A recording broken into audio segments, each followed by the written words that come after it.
Welcome to the Living the Dream podcast with Curveball. If you believe, you can achieve.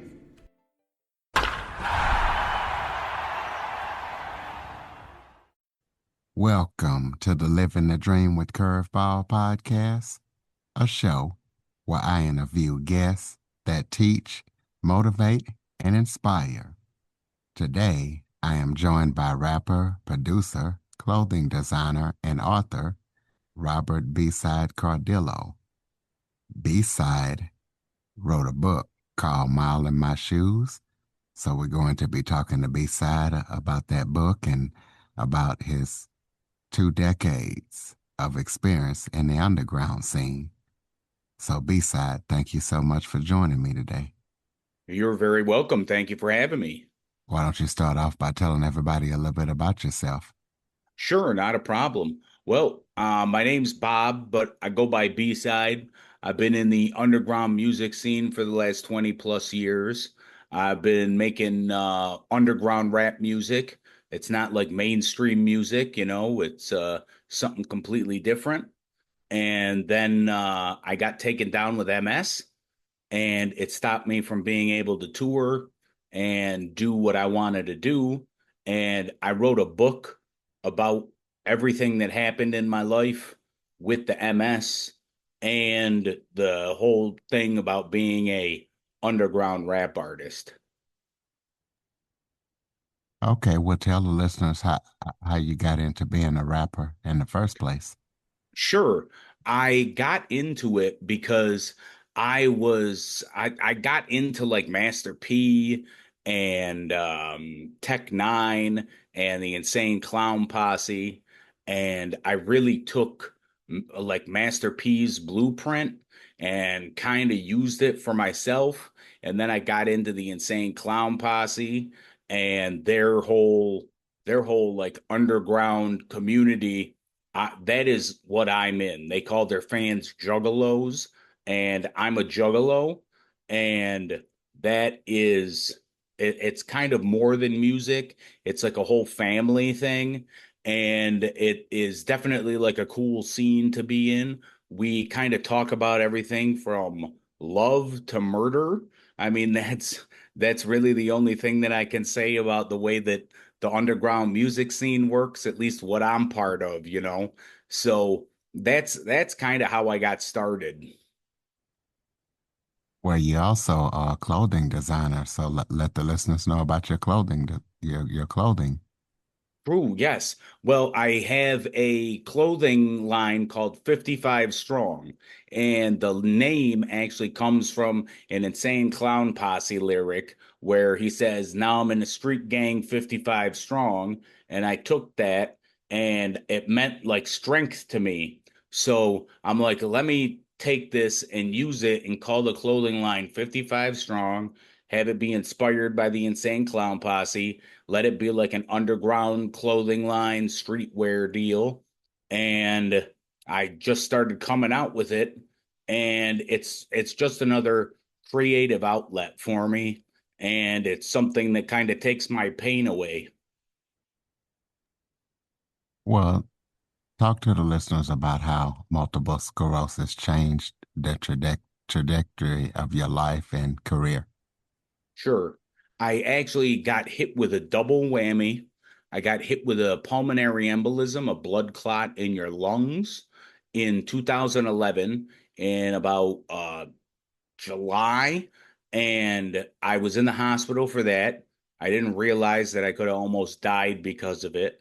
So, because of that, I think it kick-started some MS symptoms, and it started making like my legs numb and my arms numb, my feet, all kinds of things numb. My tongue was numb for one point, and then what happened is my midsection went numb, and I'm like, I think it's time to see a doctor. And I saw a doctor, they did a test on me, and they're like, you have multiple sclerosis. The doctor kind of was like, just take these shots and you'll be fine. But unfortunately, where I live in Utica, New York, our doctors and everything are kind of behind the times. So pretty much what he told me was not true. And I just kind of progressed until my father kind of stepped in and said, you need to go to these other doctors that are about 2.5 hours from where I'm at in Rochester, New York. And I saw these doctors, and these people really hooked me up. They did the same test that they did here in Utica, and the MRI was like a 1950s TV in Utica compared to like a 4K HD TV. It was absolutely unbelievable the difference in medicine, Okay, well, you've been in the underground scene on the grind for, over 20 years. Talk about right? how that grind has shaped your outlook on success. Well, I always thought when I was younger that I wanted to be like a famous musician. And I always thought that that meant like fame and fortune and everything like that. And being in the underground scene, it tells you that fame and fortune are kind of meaningless. And it's not about that. It's about the community, and it's about being able to express yourself the way that you want to. And you don't have some record label breathing down your throat and telling you what to make, or telling you that your last album wasn't good enough and putting you on the shelf. And we just do everything independently. And that's pretty much how that works. Where you went from performing and living on tour to having to have 24 hours of care. Talk Right. about how that was like. That's a big change. Right. That kind of sucks, really. I went from, I was on the road with this group called Project Born. They were with the Insane Clown Posse back in the 90s. They were the first group ever signed to their label. And then after they got off their label, that we met up with each other in about 2006. So they took me under their wing and kind of took me on the road with them and everything. So this was all before everything, and even when I was doing that, my arm was always numb. And I always thought it was just a pinched nerve. And I never really thought anything about it. So I was just I was just kind of rolling along with life, not thinking anything of it. And I just kept touring and doing shows and just living my life until then I got that diagnosis, and my body started failing on me. My feet would start dropping, like when you walk, I would have to walk with a cane, and then eventually I'd have to be in a wheelchair, and then I'd be at home, and then eventually I need 24-hour care because I'm in a wheelchair and I can't really do anything for myself. Like, I need help to get out of bed. I need help to get in my wheelchair. I need help to get on the commode. And I need help for everything. Like, if I drop something on the floor, somebody's got to pick it up for me. It's just, it's a totally different life. It made my life slow down a whole hell of a lot. Well, what do you feel like people most misunderstand about a life with a chronic illness or a disability? I think sometimes because some chronic illnesses are invisible, and people really don't see what somebody's going through. Like, I know multiple sclerosis is an invisible disease, like fibromyalgia and a lot of other neurological diseases. You can't tell that people are sick, and inside, these people are definitely sick. They hurt every day, they're in pain. And unfortunately, people might look at them and say, oh, they don't need to park in a handicap spot. They're not handicapped, but really they might just be having a good day that day, and you might not see it. So it's just that I would definitely say that you need to treat everybody equally, and you don't know who's disabled and who's not sometimes. Well, you dropped the vinyl soundtrack for your book. So Yeah, tell listeners about that and why that matters. right. Well, what happened is I ended up writing this book and I talk about certain songs throughout this book. It was just something that kind of happened. And then I got done with the book and I'm thinking, I'm like, wow, I talk about these certain songs throughout the book, and I'm thinking that I should put together a soundtrack or something along those lines. So I put all these songs together. I put about 11 songs together or 10 songs together because I have an intro on it. So it's 10 songs and an intro. And it is older songs.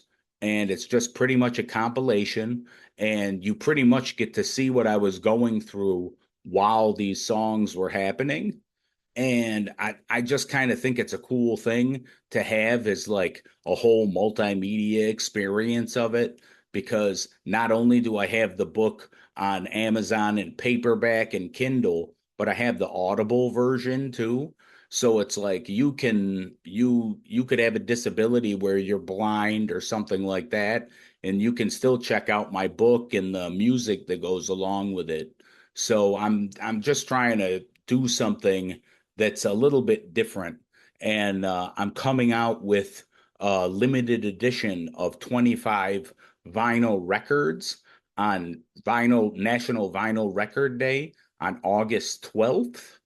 And I have pre-orders up right now on my website. So, I mean, that's pretty cool. I just did a video about getting the test press in the mail, and it looks fantastic. I couldn't get over it, to tell you the truth. It's the first time I've ever had a vinyl of myself in my hand. Well, talk about what message you want people to take away when they read your book. I want people to know that it doesn't matter what life deals you, what kind of cards you get dealt. You can still go through life and take life down and just grab it by the horns and do whatever you want. You don't have to let something define you because you have it. You have the chance to define yourself and be yourself through all of this. And I just don't let the MS bring me down. I try and keep a happy attitude all the time. And sometimes you just have to laugh instead of cry. Tell us about any upcoming projects that you're working on that the listeners need to be aware of. Well, I'm actually working on something with a producer of mine. His name's Ken. And I talk about him in the book, actually. He's part of the team. And we're actually working on a project that's going to come out in March for National MS Awareness Month. And I'm gonna do like a 5 to 7 track EP and have it be about like disability kind of awareness about MS, things like that, things that rappers aren't really talking about. It's just kind of something a little bit different. Well, so listeners can keep up with everything that you're up to, throw out your contact info.